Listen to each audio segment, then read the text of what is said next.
Hey guys, ఒకటే tiffin తిని తిని బోర్ అయిపోయారా?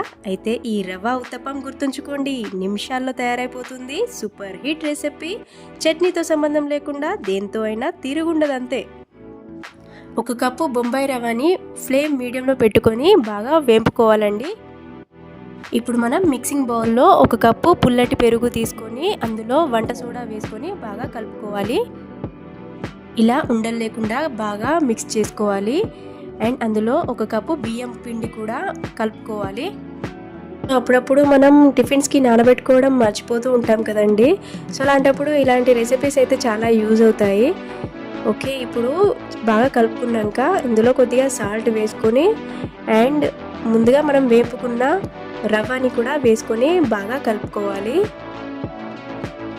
బ్యాటర్ కన్సిస్టెన్సీ రావాలంటే కొద్దిగా వాటర్ యాడ్ చేసుకుంటూ బాగా మిక్స్ చేసుకోవాలి.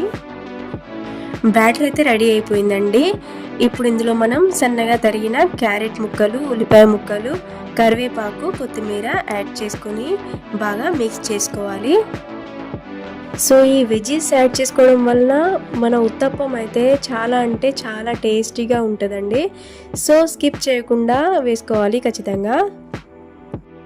ఇలా ఒకసారి బాగా మిక్స్ చేసుకోవాలి అంతే. ఇప్పుడు మనం దోశ ప్యాన్ పైన కొద్దిగా ఆయిల్ వేసుకొని ఆయిల్ హీట్ అయ్యాక ఈ బ్యాటర్ని వేసుకోవాలి. ఉత్తప్పం స్పాంజీగా ఉంటేనే టేస్టీగా ఉంటుందండి. సో మనం స్ప్రెడ్ చేయని అవసరం లేదు. ఇప్పుడు మనం అంచులలో కొద్దిగా ఆయిల్ వేసుకొని మూత పెట్టుకోవాలి. ఫ్లేమ్ మీడియంలో పెట్టుకొని కుక్ చేసుకోవాలి.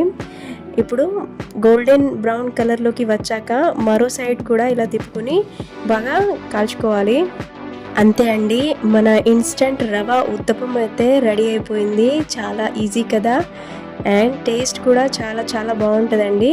మా పిల్లలు అయితే చాలా ఇష్టంగా తిన్నారు. ఖచ్చితంగా ట్రై చేయండి. వీడియో కనుక మీకు నచ్చినట్లయితే like, share and subscribe to my channel Sriniha vlogs.